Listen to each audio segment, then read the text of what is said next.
Paz, irmãos. Estava ali atrás conversando com o irmão Endo, quando o Mantati me chamou. Aí eu tô falando com ele, o Endo é coisa demais, é máscara, é Bíblia, é computador, é água, é microfone. Quanta confusão a gente arruma, né? Quanta coisa a gente tem que carregar. Bem-vindos em nome do Senhor Jesus Cristo.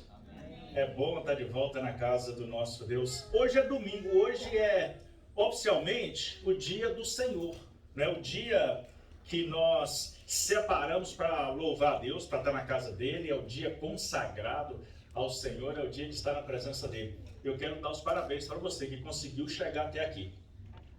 A gente, como pastor da igreja, eu vou percebendo o amadurecimento da igreja. Eu vou vendo você aqui domingos e domingos, eu vou acompanhando o seu crescimento, porque eu sei aquilo que tem sido ministrado na sua vida. E que bom que você está crescendo, que bom que a igreja ela vai amadurecendo. E que bom que a igreja vai superar, né, vai sair dessa pandemia mais forte. Você acredita? Diga amém. Amém. Não é porque a gente quer, porque Deus quer. Porque a igreja pertence ao Senhor. Hoje nós cantamos as canções que nos levaram a pensar na presença desse Deus na nossa vida, no quanto esse Deus é presente, quanto esse Deus age e o quanto nós podemos descansar nesse Deus. Essa última música é uma bênção, né? Ela declara a bênção do Senhor sobre as nossas vidas. Irmãos, é disso que nós precisamos ser lembrados, né? Que Deus está presente. Agora, será que a gente precisa ser lembrado disso mesmo? Ou será que isso é algo que nós já sabemos? Na verdade, é bom ser lembrado dessas coisas, mas nós sabemos disso já. Nós já sabemos que Deus está presente. Nós já sabemos que Deus nos ama. Por quê? Porque o amor de Deus está expresso em tudo à nossa volta. O amor de Deus está expresso em cada livramento que Ele nos dá durante a semana, em cada situação. O amor de Deus está expresso no alimento do dia a dia. O amor de Deus está expresso na habilidade que eu tenho e na oportunidade que eu tenho de sair de casa e trabalhar. Ganhar o sustento, a provisão para o lar. O amor de Deus está presente quando eu olho para minha família. O amor de Deus está presente quando eu olho para a igreja. E o amor de Deus gera, então, em nós e para nós esperança. Então a gente precisa ser lembrado, tem menos necessidade de ser lembrado do amor de Deus e mais necessidade de ser lembrado do nosso compromisso com Deus. Porque é uma troca, não é? Deus nos ama e nós o amamos de volta com a nossa dedicação, com o nosso louvor, com a nossa obediência, com o nosso estilo de vida e com a nossa entrega total a Ele. E a entrega precisa ser total. E a gente vai aprendendo a cada dia que essa entrega, ela é diária. Não foi algo que aconteceu no passado e hoje é diferente. Ela é uma sequência. A santificação é um processo, é uma jornada que vai nos levando na direção do Senhor. E essa santificação, ou seja, esse processo de purificação, de tirar de nós o que é ruim, o que desagrada a Deus e às vezes até faz mal à nossa própria vida, é um processo que vai nos purificando até chegar a Deus. Sem a santificação, ninguém verá o Senhor. No final, meados de setembro, nós estudamos e aprendemos, ou fomos lembrados, de que Deus nos dá vitórias, de que Deus cuida do seu povo, de que Deus é quem nos protege. Semana passada, nós vimos uma outra mensagem que falou de que mesmo? Esqueci. Servimos a ceia, né? Do amor, perdão. Por isso que a gente precisa estar trazendo de volta a memória, né? Por isso que a ceia foi instituída, né? Porque semana passada a Vilma falou aqui, você não ouviu daí, ela falou do amor, do perdão, nós falamos a mensagem da cruz, não é? Resgate, amor, perdão, salvação. Porque esse é um processo constante de Deus, um processo de busca. Nós sabemos que nós não somos perfeitos. Primeiro, porque nós nos conhecemos, e segundo, porque a Bíblia deixa isso claro. Não há um justo, nenhum sequer. Todos pecaram, separados, destituídos, caídos estão da glória de Deus. Mas em Jesus Cristo nós somos restaurados à estatura de servos do Senhor, de perdoados por Deus. Romanos 1,8 vai dizer que não há condenação para os que estão em Cristo Jesus. Não é um alívio? Não é um alívio saber se eu permanecer em Cristo Jesus, se eu estou em Cristo Jesus, se eu obedeço Cristo Jesus. Porque estar em Cristo Jesus é obedecer a Ele, cumprir o que Ele quer. Se eu faço isso, não há sobre mim condenação. Então a salvação é garantida, amém? Eu só preciso continuar respeitando esse Deus na presença dEle. Então a salvação é garantida. Mas e o restante? O meu modo de vida. Alguém aqui tem coragem de abrir mão das bênçãos ou do cuidado do Senhor por um dia inteiro? Quem é o corajoso aí? Levanta a mão. Quase achei que a irmã estava levantando a mão, tá, minha irmã? Até assustei. A gente não tem, ninguém quer deixar de estar protegido pelo Senhor nem por uma hora. Uma vez que nós experimentamos a proteção de Deus, nós não queremos abrir mão dela, queremos largá-la. E nós não podemos largar a presença de Deus. Então nós precisamos estar todo o tempo na presença desse Deus, sem nos afastar dela. E para isso a gente precisa ir cuidando das nossas vidas, vigiando, tirando tudo aquilo que desagrada a Deus. Vamos ler o texto. Jeremias capítulo 2. Jeremias capítulo 2.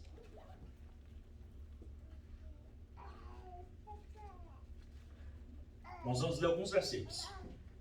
Jeremias capítulo 2. Eu sei que você é craque de Bíblia, não é? Principalmente se ela for no celular.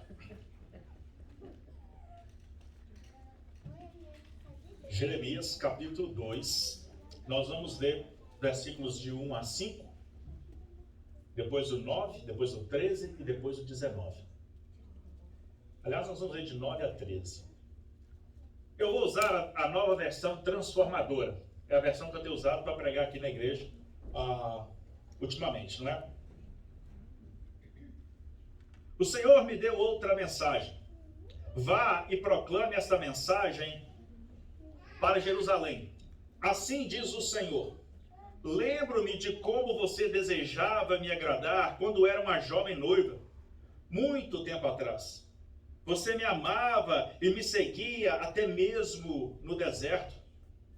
Naqueles dias, Israel era santo para o Senhor.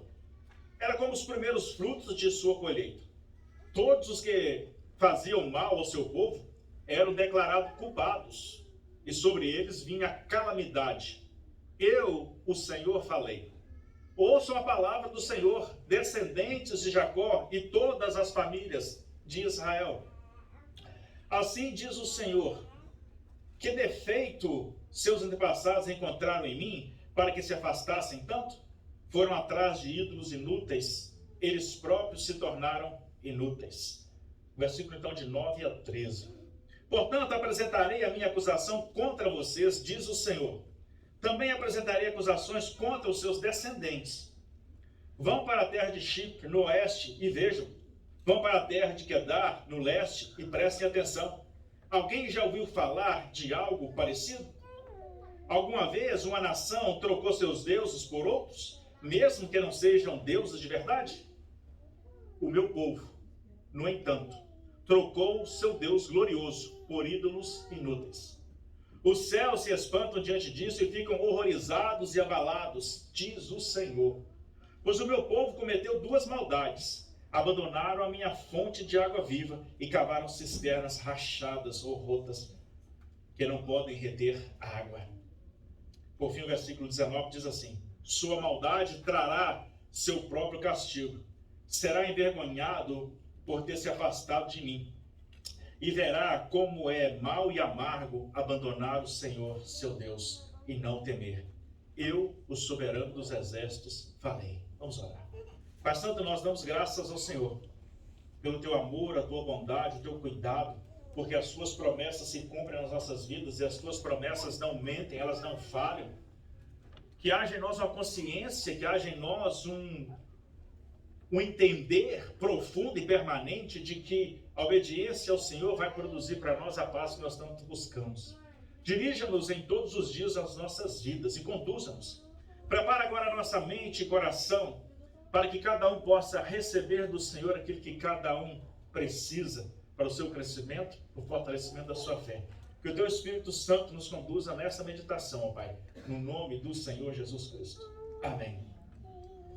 Antes de entrar na mensagem, irmãos, quero falar que o pastor Jason está ali, sentado atrás. Se alguém não gosta de mim como pastor, a culpa é dele, porque ele foi o pastor que me ordenou. Então, se virem com ele depois do culto. Jason é um grande amigo, foi meu pastor, continua sendo, e eu tive o privilégio de ser ordenado ao ministério na gestão dele, na nossa antiga igreja. O Ronilson estava lá e lembra, né? Bem-vindo, Jason, fica à vontade aí, volte sempre. Irmãos, desde que o pecado entrou no mundo, ele entrou e permaneceu. Desde que Adão e Eva resolveram pecar, o pecado veio e ficou, e Adão e Eva e os seus descendentes, e nós não paramos mais de pecar. Nós cantamos o amor de Deus, o cuidado de Deus, e é muito bom isso. E leve isso para casa. Deus te ama, e Deus está cuidando de você, e Deus vai cuidar de você. Amém? Mas Deus, então, desde o começo, vem tentando nos buscar, resgatar toda a humanidade. Deus criou o mundo perfeito, o jardim do Éden, tudo funcionava. Tinha tudo ali que era necessário para o homem. Mas o pecado entrou e o pecado fez com que o homem fosse expulso desse lugar. Mas Deus continua tendo um lugar especial preparado para a sua igreja. O céu, o paraíso, o lugar do descanso. E na história da humanidade, na história do relacionamento da humanidade com Deus, Deus foi então se comunicando com o seu povo, com aqueles que desejaram e decidiram segui-lo, de que modo nós devemos viver. De que modo eles deveriam viver, e com eles nós aprendemos o modo que eu e você precisamos viver hoje. Deus continua amando, Deus continua cuidando, Deus continua interessado na salvação, Deus continua preocupado com o seu destino, Deus continua esperando a sua obediência e entrega total. Então nós precisamos gerar em nós essa consciência. Essa semana, pensando, me veio à mente a ideia de um ajustamento, a ideia de um reajuste na vida. Quem aqui, do mês passado para cá, teve que apertar algum parafuso? Não, em casa, não é alguma coisa que estragou em casa, no carro, o equipamento, não é na vida não, né? Muita gente. Por quê? Veio de fábrica assim? Não, veio de fábrica firme e forte. Mas o uso fez com que esses instrumentos, essas ferramentas, fossem afrouxando. A nossa vida espiritual também, ela é bem firmada quando a gente começa. Mas ao longo da caminhada, levando a pancada daqui, levando a pancada de lá e saculejando, e literalmente a vida espiritual, ela saculeja, ela balança, ela treme, ela estremece. E alguns parafusos vão ficando meio frouxos aqui e ali na nossa caminhada. Então, de tempos em tempos, nós precisamos parar para fazer um reajuste. Apertar o que precisa ser apertado. Porque se a gente não prestar atenção naquilo que ficou frouxo, o que pode acontecer? Um desastre. Se o veículo tem uma das rodas frouxas e solta na estrada, pode ser fatal? Pode ser fatal. Tanto para quem está dentro daquele veículo, quanto para quem vai segurar aquele pneu rodando na estrada lá na frente, não é? E você já deve ter visto vídeos aí de pneus rodando na estrada lá na frente e vão causar um dano tremendo. Então, irmãos, quero começar a pensar com vocês sobre esses ajustes que nós temos que fazer nas nossas vidas. Porque eles são constantes. E eles são em todas as áreas da vida. E nós vamos falando aos poucos de cada área da vida. Da vida espiritual, da vida conjugal, no relacionamento, na criação dos filhos. Porque a gente vai ficando o que o americano chama de soft. Né? E a gente vai ficando aquilo que o brasileiro chama de relaxado. Né? A gente vai deixando de lado. A gente vai parando de prestar atenção. A graça nos traz esse conforto. E a promessa de que não há condenação para os que estão em Cristo Jesus nos coloca em uma zona de conforto. Tranquilidade. Se você faltar de culto algum domingo, Deus vai jogar um raio sobre a sua cabeça? Não. Você vai ser chicoteado? Não. Vai perder o trabalho? Não. Vai ter uma enfermidade? Não. Não funciona assim, não é?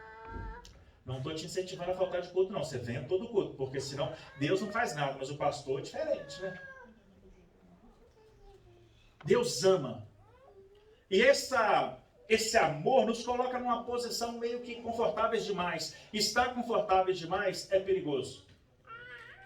A palavra de Deus fala que é mais fácil um camelo passar no fundo de uma agulha do que um rico entrar no reino dos céus. A agulha era um espaço geográfico estreito. Realmente não cabia um camelo lá. Por que isso? Porque o amor ao dinheiro é a raiz de todos os males.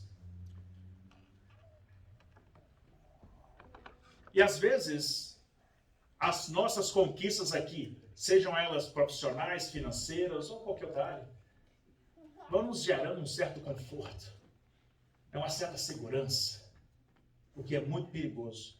Porque uma vez que nós tiramos os olhos da cruz, tiramos os olhos de Cristo, nosso Salvador, a tendência da nossa vida é zigue-zaguear.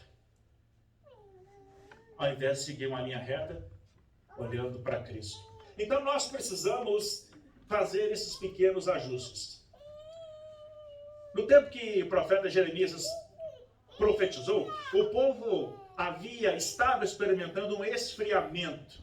O povo começava a servir outros deuses. Muito parecido com o tempo que nós vivemos hoje. Há um esfriamento. Há uma certa banalização do serviço ao Senhor, do culto ao Senhor, da adoração ao Senhor. Estou salvo mesmo, então posso tudo. E aí a gente tem que tomar certos cuidados. Não é que as pessoas hoje estejam intencionalmente virando as costas para Deus. Como eu perguntei, ninguém quer ficar sem a bênção de Deus nem um minuto. Então não é que eu tenha a intenção de dizer, Deus, olha, não quero mais. Não, e você também não faz isso. Mas é que sutilmente, os problemas da vida, as soluções dos problemas da vida, as coisas boas da vida e as coisas ruins também, começam a nos afastar de Deus. Quando uma coisa dá errado na vida, é algo que você queria muito. Porque acontece, a gente não só ganha na vida, a gente perde. Qual é a tendência natural das pessoas? Quem é a primeira pessoa que leva a culpa? Mas não é Deus. Não é? Deus não tem nada a ver com isso. Somos nós mesmos, a própria situação da vida. Mas às vezes as coisinhas da vida vão nos afastando de Deus. E aqui, irmãos, onde mora o perigo. É disso que eu quero falar com vocês. Para vigiar e orar. Para que essas pequenas coisinhas não comecem a criar uma separação muito grande entre nós e Deus. Porque não basta lembrar que Deus existe. É preciso ter um relacionamento com Ele. Relacionamento é troca. Então eu preciso vigiar sobre a minha vida espiritual para que eu não seja convencido de nada contrário àquilo que é a palavra de Deus. Nada que seja distorcido da palavra de Deus. Eu preciso vigiar no meu trabalho para que eu esteja correspondendo àquilo que a companhia espera, porque de repente eu posso já ter relaxado com o meu compromisso com aquela companhia, eu já não chego mais no horário, eu já não cumpro mais todo o horário de trabalho, eu já não faço mais o serviço com aquela qualidade que eu fazia, e isso pode gerar uma consequência que é a demissão. Então eu preciso também vigiar no meu trabalho, eu preciso vigiar em casa, como que eu estou educando os meus filhos. O que eu estou ensinando para eles, o que eu estou falando para eles. E mais importante ainda, o que eles estão vendo em mim? No meu comportamento? Porque o exemplo grita. E eu preciso vigiar sobre a minha vida conjugal para saber se o meu relacionamento está sadio mesmo. Porque de repente não está, eu penso que está, na minha cabeça está. Mas será que está? A gente precisa vigiar em todo o tempo. Também sobre a vida financeira. Como é que anda os gastos, né? Estou gastando mais do que eu estou ganhando? Quanto que eu estou ganhando? Quanto que eu tenho a pagar? O dinheiro que entra todo mês é mais do que o dinheiro que sai? Ou o dinheiro que sai ou que tem que sair já está maior? Eu ontem conversando com meus meninos sobre vida financeira, aí estava falando para eles. Falei, tem que juntar dinheiro. Dinheiro você não gasta. Você só vai ter dinheiro se você guardar. Se você pegou dinheiro e gastou, ele não é seu mais. Você vai ter coisas e nunca vai ter o dinheiro. Aí o Daniel virou e falou assim, não, eu tenho uns cofrinhos lá no meu quarto. Cofrinho tá bom, mas precisa ser mais. Eu estou falando do seu trabalho, do seu sustento, do cheque que você vai receber. Nunca gaste mais do que você recebe. Sempre gaste menos. Mas eu achei interessante que quando eu falei em guardar dinheiro, lembrou das moedinhas. Mas a gente precisa estar vigiando em todas as áreas da vida. A vida espiritual, a área espiritual da nossa vida é uma área mais difícil de ser vigiada. Porque quando está tudo muito bom, a gente tem uma tendência ao esfriamento. Há no mundo agora regiões onde a igreja é perseguida. Os crentes são perseguidos. Nós não somos perseguidos. O Ocidente não é, a gente está de boa. A gente põe a Bíblia debaixo do braço, vem para a igreja e está ótimo. Mas nem todo mundo é assim. E a gente precisa tomar cuidado para que a fartura e a abundância que nós temos não nos afaste de Deus. Nos tempos de Jeremias também, o povo conhecia Deus, sabia da existência de Deus e, sobretudo, conhecia a sua história. Ainda assim, eles começaram a desagradar o coração de Deus com pequenas coisas que talvez eles também não estivessem percebendo. Talvez eles estivessem preocupados onde que vão caçar, talvez estivessem preocupados com coisas do dia a dia. Talvez eles não tivessem um aquecimento global para preocupar, não tivessem um celular com várias redes sociais para distrair a mente. Talvez eles não tivessem a força do capitalismo te empurrando e do consumismo te levando a uma crise financeira. Mas eles estavam distraídos com outras coisas. O fato é que se nós não vigiarmos e orarmos, a nossa vida pode ir se tornando contrária àquilo que Deus espera que nós vivamos. Precisamos então ajustar os parafusos que estão soltos. É entender o que Deus espera, entender como e onde nós estamos no nosso relacionamento com Deus. Você sabe como e onde você está no seu relacionamento com Deus? Qual é o seu nível de relacionamento com Deus? E vamos fazendo os ajustes necessários. Porque Deus amou o mundo de tal maneira que deu seu Filho unigênito. Deus ama. Nenhuma condenação há para os que estão em Cristo Jesus. Batei e abri-se-vos-á, lançando sobre ele toda a vossa ansiedade, porque ele tem cuidado de vós. Não andeis ansiosos por coisa alguma. Vinde a mim, todos vós que estáis cansados e oprimidos, eu vos aliviarei. E a Bíblia é cheia dessas promessas. E nenhuma delas falha. Amém? Porque Deus é presente, Deus ama e as suas misericórdias se renovam a cada manhã. Agora, o próprio Deus, esse mesmo Deus que abençoa, ele deixa na sua palavra alertas e avisos contra nós. O que Jeremias fez foi isso. Quando quebramos o nosso pacto com Deus, porque Deus, nós assumimos um pacto com Deus quando nós aceitamos a salvação. O pacto de obediência, o pacto de continuar a sua missão, o pacto de ser um povo que comunica a palavra de Deus.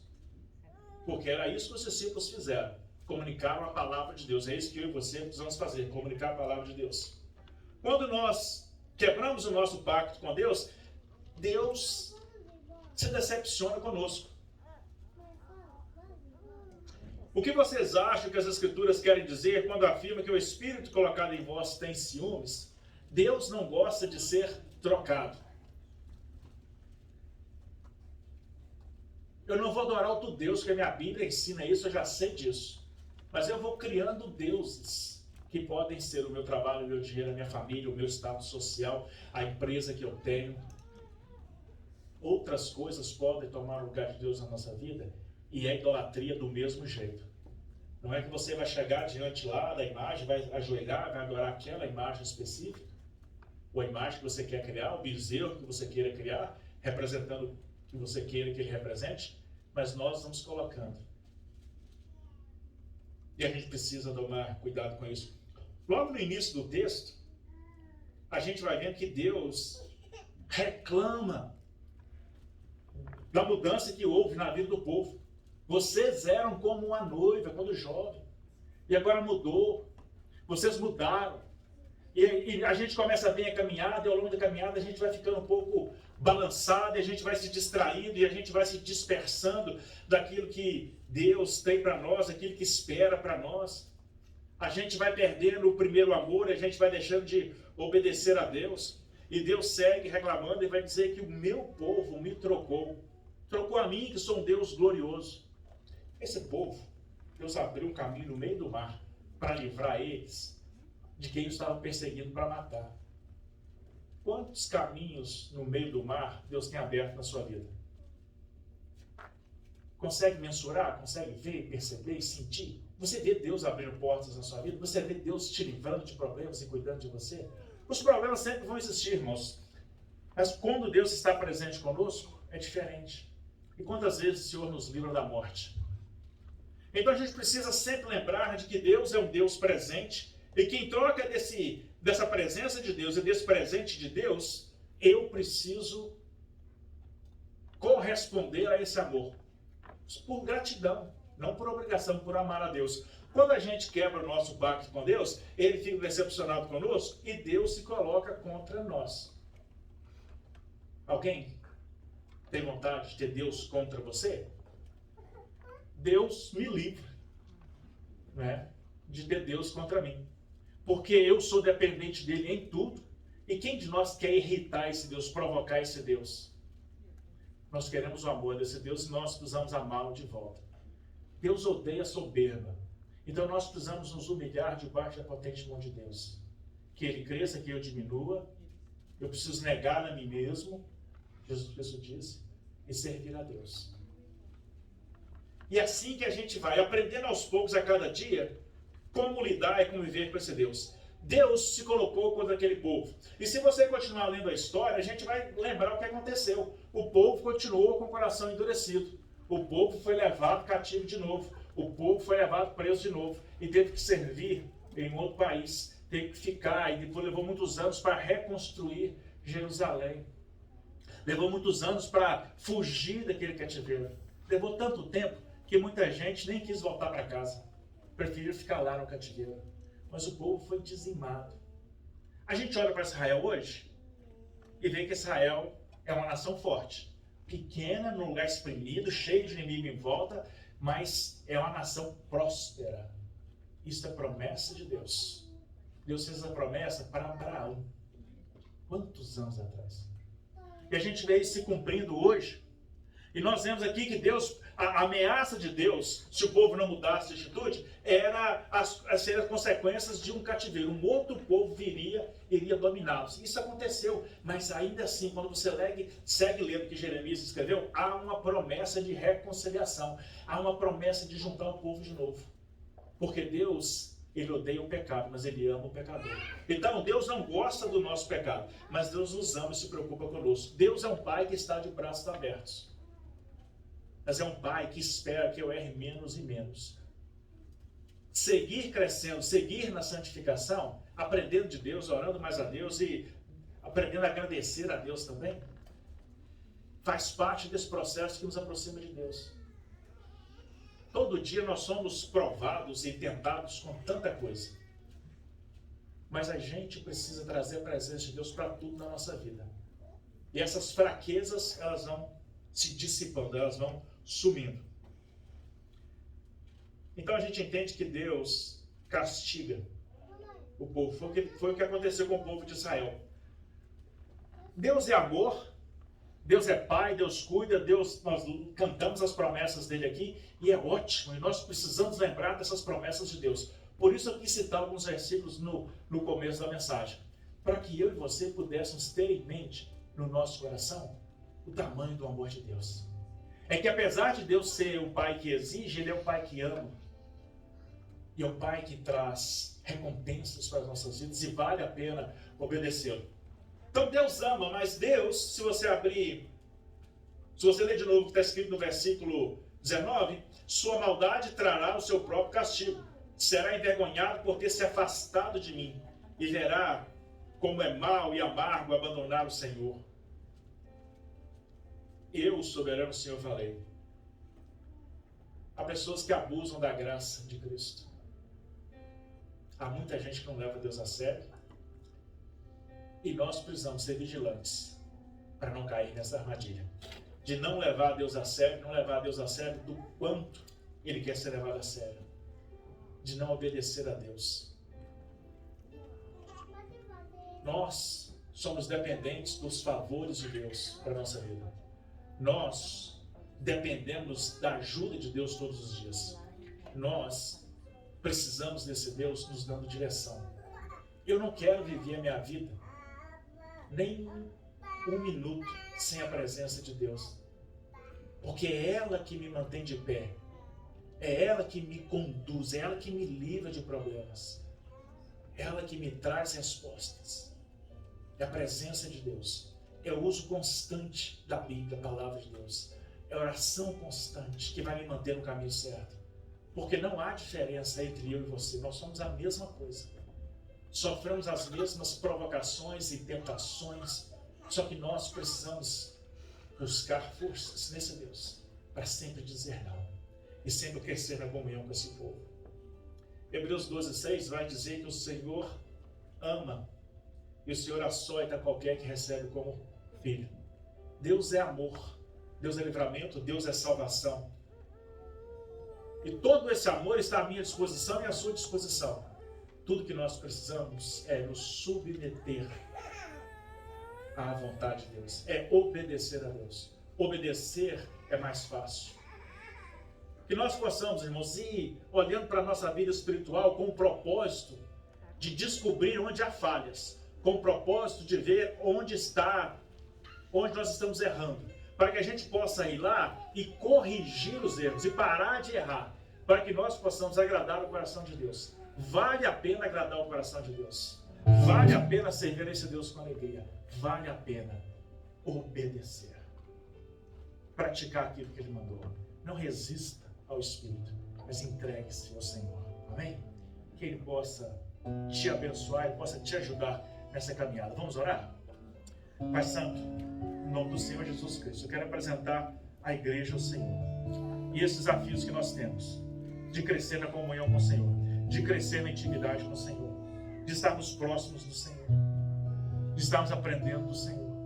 Há muitas distrações à nossa volta, Pai. Há muita novidade, há muitas coisas chamando a nossa atenção. Mas que nós sejamos todos, ó Deus, propositais na busca pela perfeição, na busca pela santificação, em permanecer nesse caminho. Que nós possamos amar ao Senhor sobre todas as coisas e que nós possamos, ó Deus, conseguir amar o próximo como nós amamos a nós mesmos, em obediência ao Senhor. Conduza a igreja, guarde a igreja, cubra a igreja com o teu poder, ó Pai. Cubra cada família com o teu poder. Vai ajudando, vai abençoando, vai trazendo libertação, cura, conhecimento, vai permitindo e trazendo as pessoas para próximo de ti, permitindo que haja uma intimidade. Que o teu Espírito Santo tenha plena e total liberdade de agir nas nossas vidas, ó Pai. Que a graça do Senhor Jesus, que o amor insondável de Deus Pai, que as divinas e santas consolações do teu Espírito Santo, seja com esta igreja, seja com todo o teu povo espalhado pela face da terra, desde agora e para sempre, ó Deus. Amém. Que o Senhor te abençoe e te guarde. Como nós cantamos no princípio, que o Senhor levante o seu rosto sobre ti e te dê a paz. Sabe, se precisar do pastor, manda uma mensagem, manda um telefonema. Divulgue a igreja, divulgue o amor do Senhor. Que Deus lhe dê uma semana abençoada. Nos falamos na quarta e nos vemos domingo. Deus te abençoe. Apenas um minuto em tua presença, Jesus, vale mais que a vida inteira sem ti. Apenas um minuto em tua presença, vale mais que uma vida inteira sem ti. Eu quero viver esse minuto por toda a minha vida, Senhor. Eu quero viver esse minuto por toda a minha vida, Jesus. Apenas um minuto e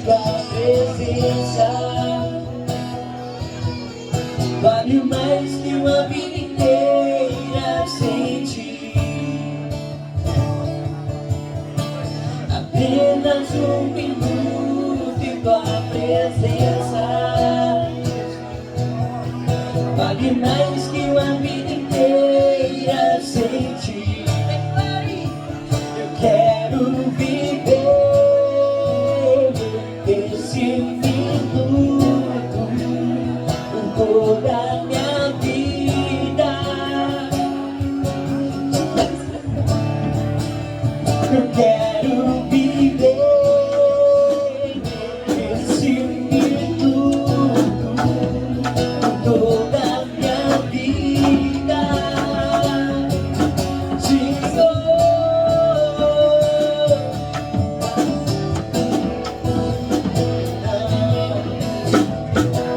sozinho nessa guerra, eu nunca vou.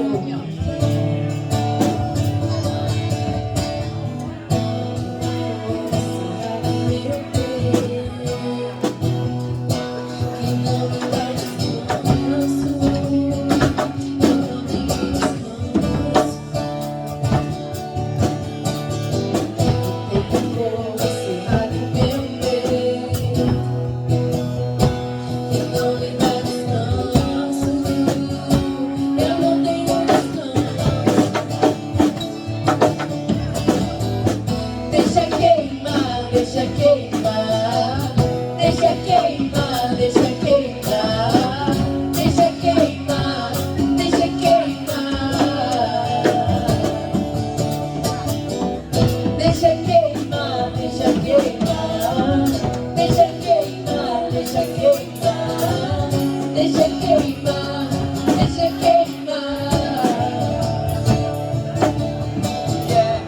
Maravilhoso conselheiro, Deus forte, o Pai da eternidade, Príncipe da paz, teu nome é maravilhoso conselheiro, Deus forte, o Pai da eternidade, Príncipe da paz, teu nome é maravilhoso conselheiro, Deus forte, Pai da eternidade, Príncipe da paz.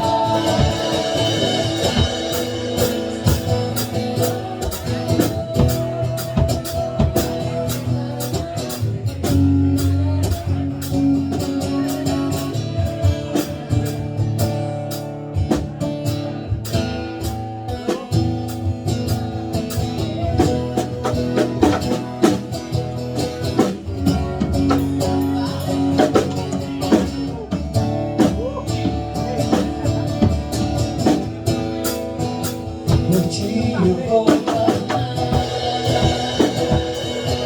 pois tudo vem de ti, tudo está em ti.